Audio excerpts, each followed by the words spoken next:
Hello, कैसे हैं सभी यूपी योद्धा। आप सबका स्वागत है टारगेट विद रामा के आपके इस परिवार में। मैं आपका मेंटोर अर्जुन। बताइए सबसे पहले कैसे हो? टारगेट कर रहे हो एग्जाम को? बिल्कुल बिल्कुल टारगेट कर रहे होगे। रील फील तो नहीं देख रहे हो ना? नहीं देखनी है बिल्कुल भी, वरना एग्जाम में ना हैप्पी बर्थडे हो जाएगा। क्या हो जाएगा? Happy birthday. देखिए सबसे पहले आपके लिए एक इनिशिएटिव है, प्रैक्टिस सेट बहुत इंपॉर्टेंट होते हैं किसी भी एग्जाम के लिए, बहुत बहुत बहुत बहुत खास होते हैं प्रैक्टिस सेट। तो आपके लिए पहला प्रैक्टिस सेट है वो मैं सेपरेटली जीएस के लिए लेकर आया हूं। जीएस का वेटेज इतना ज़्यादा बढ़ गया है, इतना इंपॉर्टेंट हो गया है बच्चों, बहुत ज़्यादा। आप अंदाज़ा लगा रहे होंगे कि जीएस के बेसिस पे हम लोग बाहर या अंदर मेरिट में आ रखे हैं। हम अभी क्या चल रहा है लोगों का दिल उत्तर प्रदेश पुलिस के लिए कि आप रीजनिंग कर लो और आप हिंदी कर लो, आप सेलेक्ट हो जाओगे। मैं गारंटी के साथ कह रहा हूं, अगर आपने जीएस के क्वेश्चन सही नहीं करे ना तो आप मेरिट से बाहर हो जाओगे। सीधी सीधी बात है। तो जीएस पे बहुत ज़्यादा पकड़ बनानी आपके लिए बहुत इंपॉर्टेंट है। आपका कब्जा होना चाहिए यार, कब्जा। जब तक कब्जा नहीं है ना सब्जेक्ट पे, मुझे नहीं लगता कि कोई भी सब्जेक्ट आपके लिए आसान है। तो जिस तरीके से आपने औरों पे कब्जा कर रखा है, जीएस पे भी उतना ही कब्जा चाहिए। और आपके लिए अभी मैराथन लगाना और प्रैक्टिस सेट लगाना, बस दो काम बचे हैं। आप प्रैक्टिस सेट जरूर लगाएं, आप कुछ भी क्लासेस करें या ना करें, मैं आपके लिए एक छोटा सा सलाह दे रहा हूं, प्रैक्टिस सेट जरूर लगाएं। प्रैक्टिस सेट लगाने से आपके कुछ क्वेश्चन तो आपके माइंड में फीड सेव हो जाते हैं, ठीक है ना। तो चलिए बहुत ज़्यादा बातें ना करके शुरू करते हैं। जो प्रैक्टिस सेट है आपको वो ई विद्या बहुत ज़्यादा फेमस है। मैं मोस्टली जो वनडे एग्जाम है उसके लिए बहुत ज़्यादा काम करती है। ई विद्या की जो साइट है, ई विद्या की जो बुक्स हैं, और ज़्यादा बहुत महंगी नहीं आती, बहुत सस्ती आती हैं औरों के मुकाबले, लेकिन क्वेश्चन सेम टू सेम वही होते हैं, यानी जो एग्जाम को टारगेट कर रहे होते हैं, ठीक है ना। तो चलिए बिना किसी देरी के शुरू करते हैं। सोर्स हमारा ई विद्या है और इसमें से मैंने कुछ ऐड भी किया है, कुछ चीज़ें हटाई भी हैं। मतलब आपके एग्जाम को देखते हुए कैसे एग्जाम का पैटर्न रहा है और कैसे एग्जाम का पैटर्न रहने वाला है, एग्जाम का माइंडसेट क्या है, एग्जामिनर का माइंडसेट क्या है, ठीक है ना। तो चलिए शुरू करते हैं बिना किसी देरी के। मैं सुबह 10 बजे इसको प्रीमियर कर देता हूं, तो इसको जरूर देखें। रोज सुबह 10 बजे आपको ये मिलेगी क्लासेस। एक टेस्ट जरूर मिलेगा जीएस का, ताकि आप जीएस में योद्धाओं की तरह लड़े, ना कि कुछ ऐसे ही बिखर के चले आ जाएं या फिर आपका आत्मसमर्पण कर दें या फिर ढेर हो जाएं। ढेर होना बहुत गंदी बात है, लड़ें कैसे भी लड़ें। चलिए शुरू करते हैं बिना किसी देरी के। पहला क्वेश्चन देखिए, मेरे साथ करते हुए चलना क्योंकि मैं आपके साथ इस टेस्ट को लगा रहा हूं। देखिए पहला क्वेश्चन है कि निम्नलिखित में से किस उच्च न्यायालय की 38 क्वेश्चन है। सबसे पहले आपको बता दूं कि इतने ही क्वेश्चन आते हैं यूपी पुलिस में जीएस के, तो 38 क्वेश्चन है इसमें, करंट और जीएस को मिला के।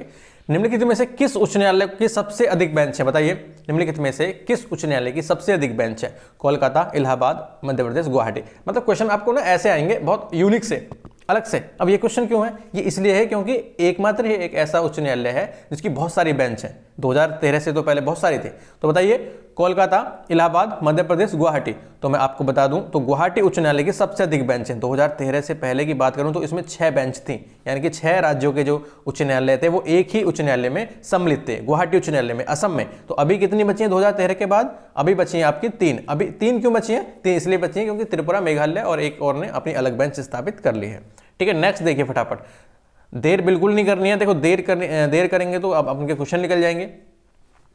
सेकंड कह रहा है कि निम्नलिखित में से किस राज्य से राज्यसभा के लिए निर्वाचित सदस्यों की संख्या सबसे कम है? ये कह रहा है कि किस राज्य से राज्यसभा के लिए निर्वाचित सदस्यों की संख्या सबसे कम है, यानी कि राज्यसभा के लिए जो लोग जाते हैं वो किस राज्य से सबसे कम जाते हैं इन चारों में से? छत्तीसगढ़, हिमाचल प्रदेश, झारखंड या पंजाब? बताइए। तो हिमाचल प्रदेश में कितने हैं? केवल 3 मेंबर ही राज्यसभा के लिए यहां से जाते हैं, ठीक है। कितने जाते हैं? 3 मेंबर। झारखंड से 6 जाते हैं, पंजाब से 7 जाते हैं और छत्तीसगढ़ से 5 जाते हैं। इनकी आपको जरूरत नहीं है, आपको याद रखना कि हिमाचल प्रदेश से 3 जाते हैं, ठीक है। और अपना स्कोर जरूर मुझे बताएं, कितना आपका स्कोर रहा है, कितना स्कोर नहीं रहा है। मैटर नहीं करता कितना रहा है, मैटर ये करता है कि आपने टेस्ट लगाया, दोबारा टेस्ट को 2x की स्पीड पर देखा, आपने क्वेश्चन दिमाग में फीड करे और आपने फिर वो अपना ज्ञान जो है वो एग्जाम में जाके बिखेर दिया, ठीक है।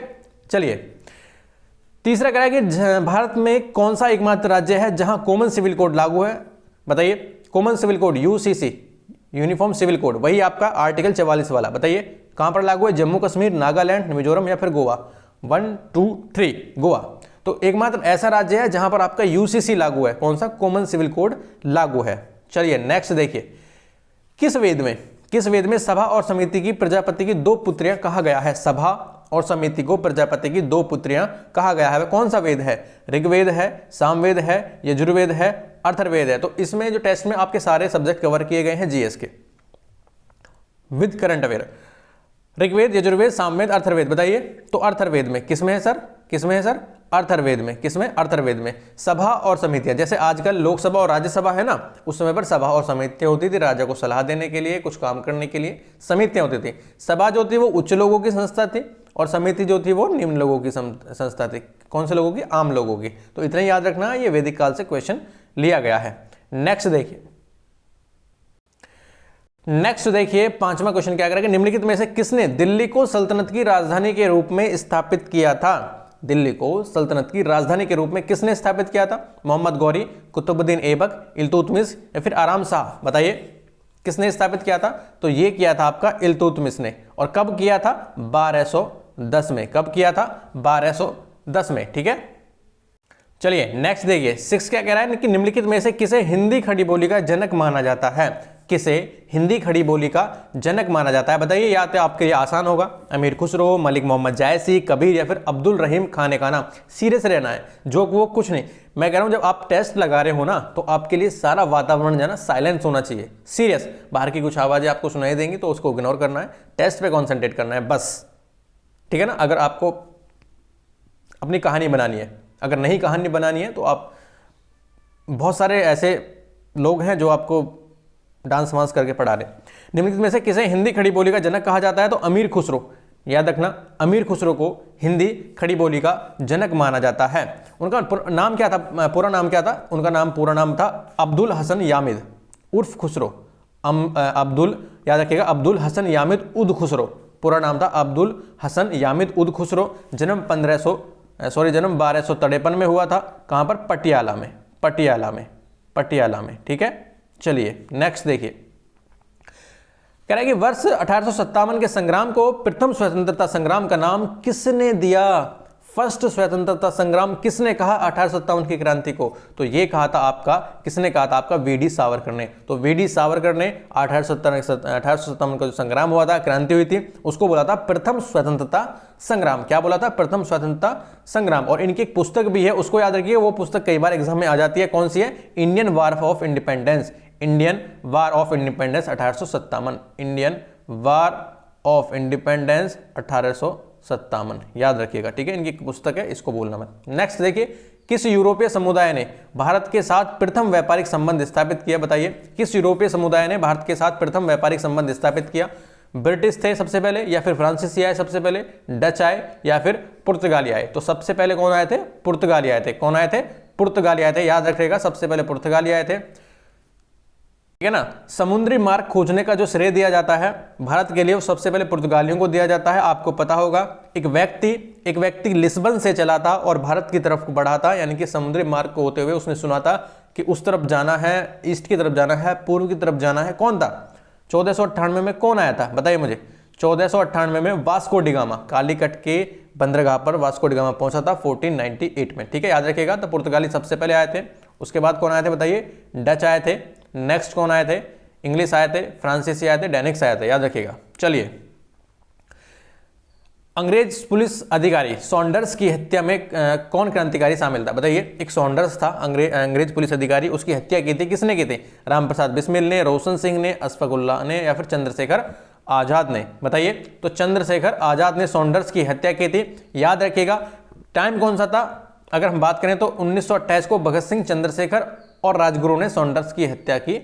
कब, 1928 में, याद रखिएगा इसको। ठीक है, तो सॉन्डर्स की हत्या किसने की थी, चंद्रशेखर आजाद ने।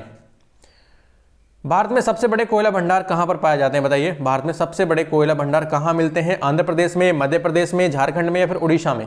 आंध्र प्रदेश में, मध्य प्रदेश में, झारखंड में, उड़ीसा में। बताइए कहां पर मिलते हैं। तो ये मिलते हैं आपके झारखंड में। झारखंड में सबसे बड़े कोयले के भंडार पाए जाते हैं। ठीक है ना।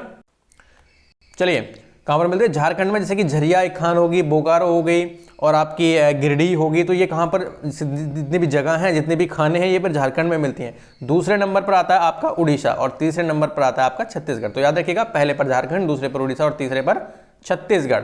नेक्स्ट देखिए, 11 क्वेश्चन क्या है कि निम्नलिखित में से कौन सा सूर्य का निकटतम ग्रह है। बताइए, बुध, शुक्र, पृथ्वी, प्लूटो। बड़ा आसान सा क्वेश्चन है, और ब्लेंडर मिस्टेक ऐसे ही क्वेश्चन में होती है, याद रखिएगा। जब ब्लेंडर मिस्टेक बोलते हैं ना, ब्लेंडर मिस्टेक कैसे क्वेश्चन में होती है, ऐसे ही क्वेश्चन में होती है। आसान से क्वेश्चन को हम माइंड में रखते हुए गलत लगाई आते हैं, या फिर गोला गलत भराते हैं, तो उसे बोलते हैं ब्लेंडर मिस्टेक।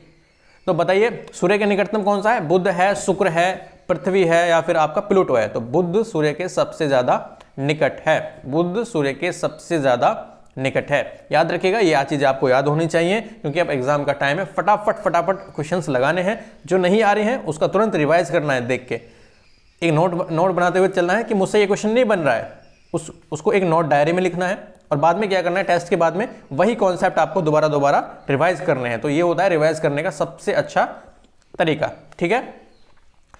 चलिए, अगर हम सूर्य से दूरी की बात करें तो सबसे पहले आता है बुध आता है, फिर शुक्र आता है, फिर पृथ्वी है, मंगल, बृहस्पति आदि आते हैं ऐसे। तो बुध को याद रखिएगा, मई। चलिए नेक्स्ट देखिए, और बिल्कुल भी नहीं घबराना है जितने भी यूपी योद्धा हैं। भाई आप योद्धा हो, ठीक है ना, खिलाड़ी हो यार। 12 देखिए, जंग लगने से लोहे का भार, बताइए जंग लगने से लोहे का भार बढ़ता है, घटता है, वही रहता है, अनिश्चित रहता है? तो सबसे पहले लोहे का भार बढ़ता है। क्या होता है? बढ़ता है। और जब जंग छूटना शुरू हो जाता है तो लोहे का भार घटना शुरू हो जाता है, ठीक है ना। चलिए, कृत्रिम वर्षा हेतु प्रयुक्त पदार्थ है। जब हम कृत्रिम वर्षा कराते हैं यानी कि आर्टिफिशियल वर्षा कराते हैं, जब वर्षा नहीं होती है जिस क्षेत्रों में, तो हम क्या करते हैं, वर्षा कराने का प्रयास करते हैं। तो उसमें सबसे ज़्यादा जो पदार्थ प्रयुक्त होता है वो कौन सा होता है? अमोनिया है, या फिर सिल्वर ब्रोमाइड है, या फिर सिल्वर आयोडाइड है? बताइए। तो सिल्वर आयोडाइड एक ऐसा पदार्थ है जिसको कृत्रिम वर्षा हेतु प्रयुक्त किया जाता है, ठीक है। याद रखिएगा कौन है? Silver bromide. चलिए नेक्स्ट देखिए, 14 कह रहा है कि अम्ल वर्षा किन वायु प्रदूषकों के कारण होती है? बताइए, अम्ल वर्षा किन वायु प्रदूषकों के कारण होती है? अम्ल वर्षा, एसिड रेन, आपने पढ़ी होगी, आपने एक कॉन्सेप्ट पढ़ा होगा कि हमको पहली वर्षा में नहीं नहाना चाहिए। सीजन की पहली वर्षा जो होती है हमको उससे बचना चाहिए। क्यों बचना चाहिए भाई? क्या होता है ऐसा बचने से? सर बचना इसलिए चाहिए क्योंकि वो एसिड रेन होती है, जितने भी आपके वायुमंडल में केमिकल्स वगैरह होते हैं ना, वो सारों को नीचे लाती है और आपकी बॉडी पर पड़ती है, तो वो हानिकारक प्रभाव आप पर डाल सकती है। तो बताइए, अम्ल वर्षा किन प्रदूषकों के कारण होती है? कौन कौन से प्रदूषक ऊपर मिलते हैं? Carbon dioxide, carbon monoxide, methane या फिर नाइट्रस ऑक्साइड एवं सल्फर डाइऑक्साइड। तो ये मिलते हैं, नाइट्रस ऑक्साइड और सल्फर डाइऑक्साइड। याद रखिएगा, नाइट्रस ऑक्साइड NO2 और SO2, NO2 और SO2।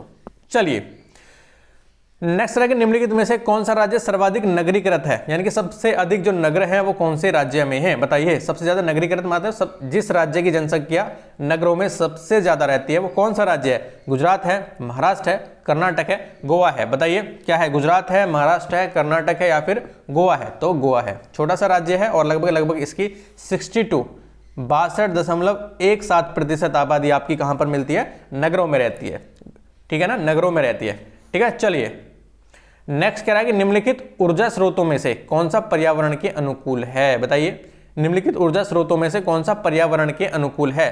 पेट्रोलियम उत्पाद, कोयला, वन उत्पाद या सौर सेल? बताइए, पेट्रोलियम उत्पाद, कोयला है, वन उत्पाद है या सौर सेल है? पर्यावरण के अनुकूल का मतलब क्या है? पर्यावरण के लिए हानिकारक नहीं है। तो कौन सा हो सकता है? सौर सेल। सोलर पैनल जो है आपके, सोलर प्लेट जो है आपकी, वो कोई प्रदूषण नहीं करती हैं, तो इसलिए वो पर्यावरण के अनुकूल हैं। इन्हीं बोलते हैं नवीकरणीय ऊर्जा। ओजोन परत के क्षयीकरण का प्रमुख कारण कौन सा है? हमारा जो ओजोन है, आपने एक कॉन्सेप्ट सुना होगा कि हमारा जो ओजोन है, ओजोन जो परत है उसमें होल हो गया है, छिद्र हो गया है, तो आपने सुना है, वही ओजोन क्षयीकरण बोलते हैं उसको, ओजोन का क्षय होना।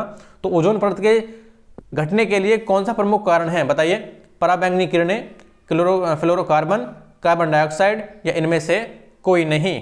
तो आपने सुना होगा कि आपके जो फ्रिज होते हैं ना, उसमें से एक गैस निकलती है क्लोरोफ्लोरोकार्बन, वह ओजोन के लिए बड़ी खतरनाक होती है, बड़ी हानिकारक होती है। तो ये वही गैस है क्लोरोफ्लोरोकार्बन, यही ओजोन के लिए सबसे ज्यादा घातक होती है। चलिए नेक्स्ट देखिए, डेसिबल किसकी इकाई है? बताइए, डेसिबल किसकी इकाई है? प्रकाश की तीव्रता नापने की, ध्वनि की तीव्रता नापने की, भूकंप का कांतिमान नापने की या फिर इनमें से कोई नहीं? 1 2 3।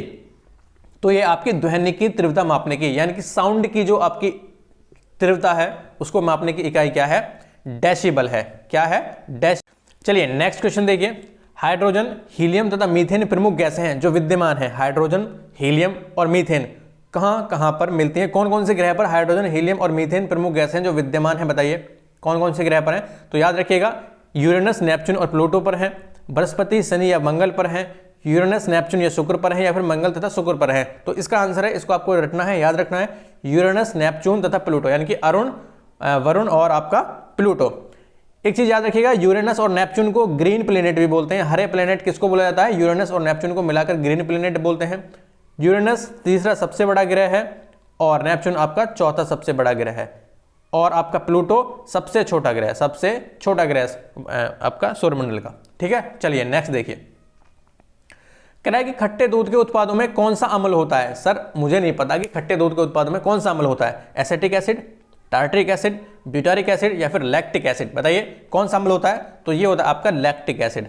कौन सा होता है? लैक्टिक एसिड आपके खट्टे दूध के प्रोडक्ट्स में पाया जाता है, याद रखिएगा। ठीक है, कौन सा? Lactic acid. चलिए, और टार्टरिक एसिड मिलता है आपका इमली में, इसको भी याद रखना है। कौन सा? टार्टरिक एसिड कहां पर मिलता है? आपका इमली में मिलता है। ब्यूटारिक एसिड स्टार्च और शुगर के किण्वन में मिलता है। ब्यूटारिक जो होता है वो स्टार्च में मिलता है, स्टार्च में मिलता है, याद रखिएगा। और आपका एसिटिक एसिड बताइए मुझे कहां पर मिलता है? आपके लिए एक छोटा सा क्वेश्चन है कि एसिटिक एसिड कहां पर मिलता है। तो सबसे पहले आपको क्वेश्चन याद रखना कि खट्टे दूध के उत्पादों में कौन सा अम्ल मिलता है, तो वो मिलता है आपका लैक्टिक एसिड।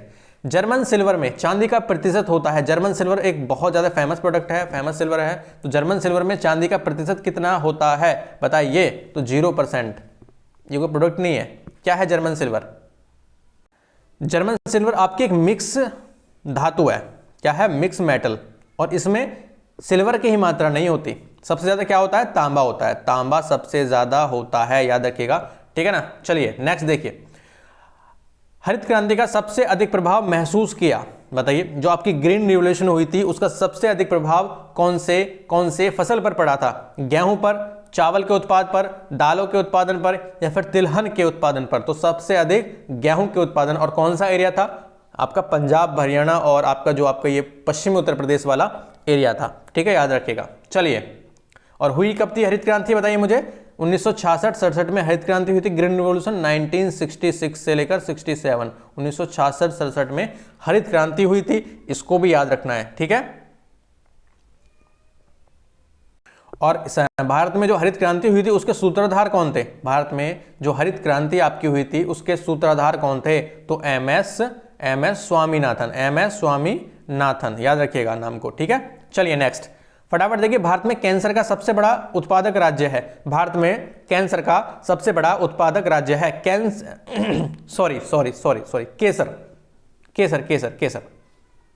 Really sorry. केसर का सबसे बड़ा उत्पादक राज्य कौन सा है? यानी कि सबसे ज्यादा प्रोडक्शन होता है केसर का, वो कहां पर होता है? तमिलनाडु में, जम्मू कश्मीर में, पश्चिम बंगाल में, केरल में। आपने केसर सुनते ही माइंड में क्या आना चाहिए? केसर सुनते ही माइंड में ऊपर वाली चोटी याद आना चाहिए भारत की, ऊपर वाला हिस्सा याद आना चाहिए भारत का। तो वो क्या है? जम्मू कश्मीर। क्या है? जम्मू कश्मीर, याद रखिएगा। चलिए, और केरल क्या है? केरल में सबसे ज्यादा क्या होता है? तो केरल में सबसे ज्यादा होता है आपका काली मिर्च। आपने पढ़ा होगा काली मिर्च सबसे ज्यादा कहां पर होती है? केरल में होती है। और आपकी इलायची भी केरल में होती है। और इसको हम क्या बोलते हैं ना, केरल को मसालों का बगीचा भी बोलते हैं। केरल को क्या बोलते हैं? मसालों का बगीचा। और तमिलनाडु में लाल मिर्च होती है सबसे ज्यादा। क्या होती है? लाल मिर्च होती है, याद रखिएगा।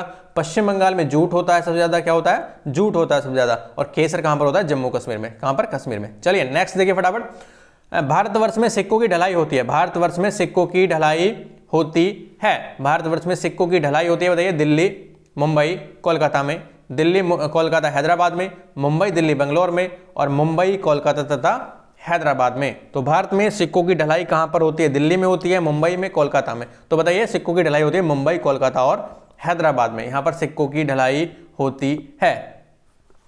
चलिए नेक्स्ट देखिए। निम्नलिखित में से कौन सी सभ्यता का विकास, निम्नलिखित में से कौन सी सभ्यता का विकास,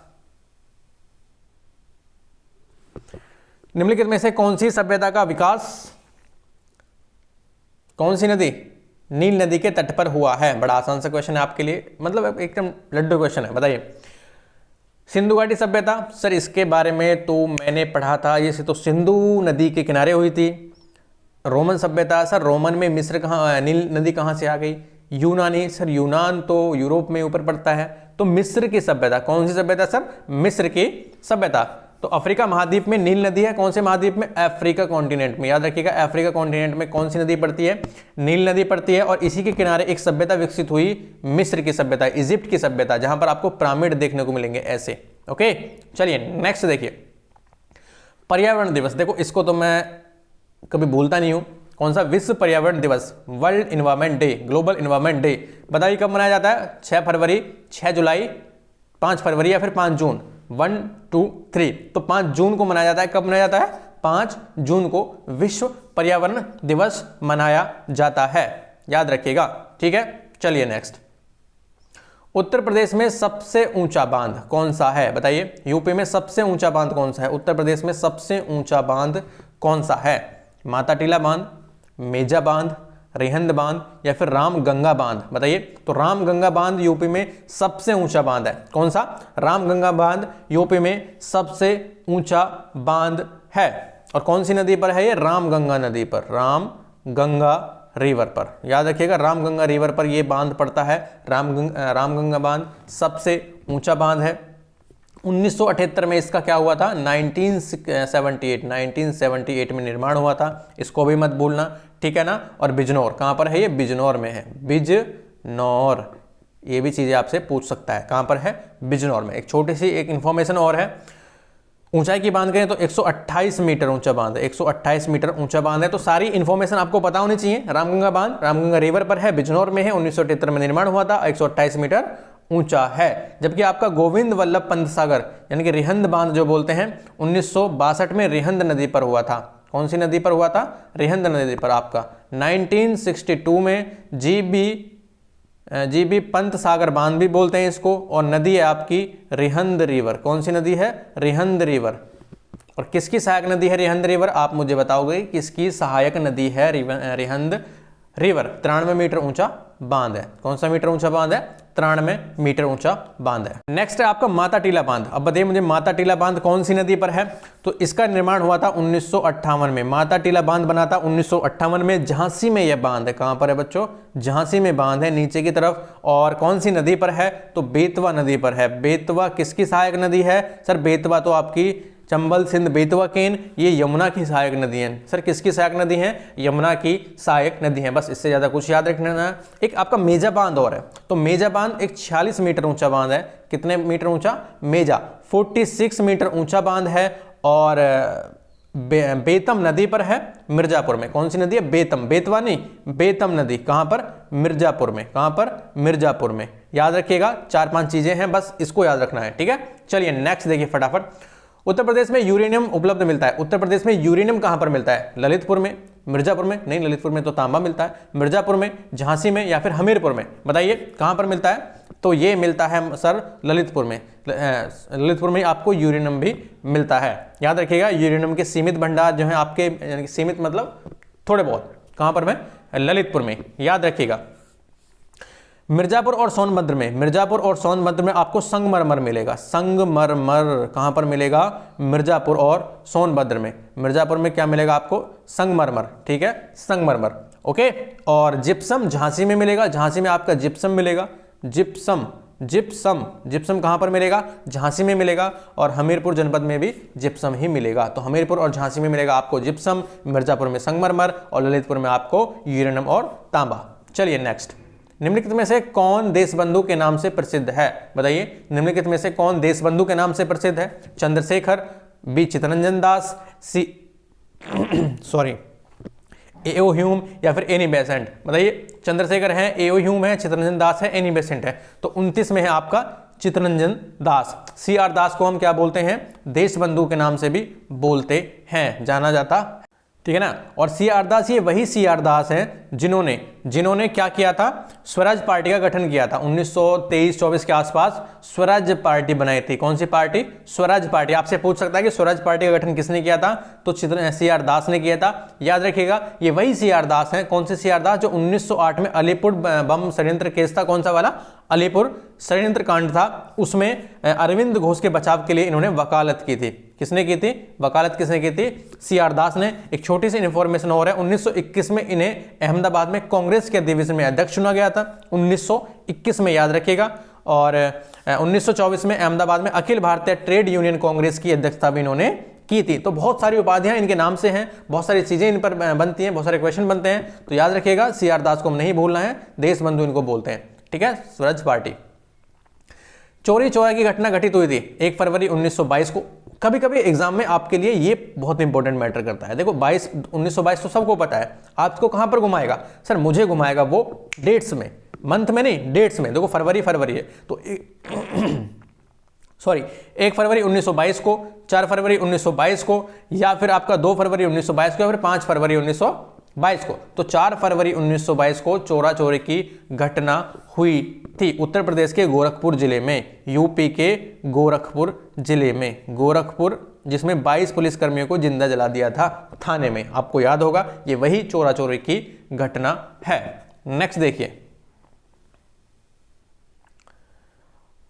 आगे कह रहा है आपसे कि निम्नलिखित में से किस एक वर्ष में ब्रिटिश सरकार अंतिम रूप से भारत और इंग्लैंड में एक ही समय साथ इंडियन सिविल सर्विस ICS की परीक्षा आयोजित कराने हेतु सहमत हुई थी? वो कौन सा एक टाइम था जब ब्रिटिश सरकार ने अंतिम रूप से यह कह दिया था कि भारत में भी और इंग्लैंड में भी सिविल सर्विस की परीक्षा एक साथ होंगी? तो कौन सा टाइम था? वर्ष 1922 था, 1923 था, 1924 था, या फिर 1925 था? तो ये था 1922 का वर्ष था। और उसमें क्या हुआ था कि इंग्लैंड में और भारत में परीक्षाएं जो होती वो एक साथ आयोजित, यहां से सहमति मिल गई थी।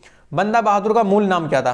टेल मी अबाउट बंदा बहादुर। बंदा बहादुर का मूल नाम क्या था? महेश दास, लच्छन देव, द्वारका दास, या फिर हरनाम दास? बंदा बहादुर दिमाग फटाफट, अगर नहीं पता है तो स्किप करना है। स्किप जब करना है जब आपको सारे एफर्ट खत्म हो रहे हो, साम दाम दंड भेद जो कुछ आपके पास है लगा दो यार। मौका मैं कर रहा हूं फिर नहीं आने वाला। आपके जितने भी योद्धा हैं, यूपी योद्धा हैं, आपसे एक ही रिक्वेस्ट है, साम दाम दंड भेद इधर से उधर से लिंक करके आपके आंसर तक पहुंचना है। अपन को कुछ नहीं पता, अपन को अपनी कहानी बनानी है बस। तो महेश दास है, लच्छन देव है, द्वारका दास, हरनाम दास। बंदा बहादुर इनमें से किसका मूल नाम था? लच्छन देव। याद रखिएगा लच्छन देव का बंदा बहादुर ही थे जिनको लच्छन देव 1708 से लेकर 1716 तक का इनका टाइम पीरियड है। बंदा बहादुर का 1708 से 1716। बचपन का नाम था आपका लक्ष्मण देव। बंदा बैरागी बहादुर नाम से भी जानते थे। बंदा बैरागी भी इनको बोलते थे। क्या? बंदा बैरागी। क्या बोलते थे? बंदा बैरागी भी इनको बोलते थे। सिखों के प्रथम राजनीतिक नेता, सिखों के प्रथम राजनीतिक नेता का नाम बताइए। तुरंत माइंड में क्लिक करना चाहिए। सर बंदा बहादुर, सर लक्ष्मण देव, सर लच्छन देव, बंदा बहादुर, सिखों के प्रथम पॉलिटिकल गुरु। चलिए नेक्स्ट देखिए, फ्रांसीसी ईस्ट इंडिया कंपनी की स्थापित हुई थी। फ्रांसीसी ईस्ट इंडिया कंपनी स्थापित हुई थी किसके काल में? लुईस 14 के काल में, लुई 13वें, लुई 15वें, या फिर लुई 16वें? बताइए। तो लुई 14वें के काल में, 14 के काल में,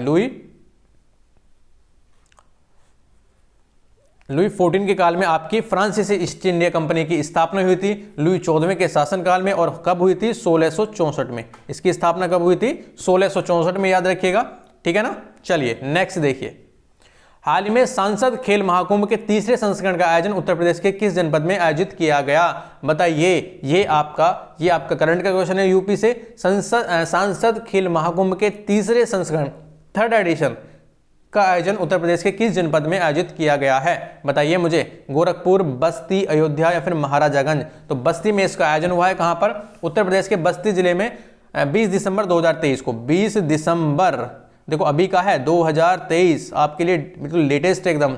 23 को शहीद सत्यवान सिंह स्टेडियम में सांसद महाकुंभ के तीसरे संस्करण का आयोजन उत्तर प्रदेश के बस्ती जनपद में किया गया। नेक्स्ट देखिए, उत्तर प्रदेश में प्रथम रेलगाड़ी किस वर्ष चलाई गई थी? तो यूपी में प्रथम रेलगाड़ी जो चलाई गई थी वो 1888 में, यूपी में, भारत में नहीं।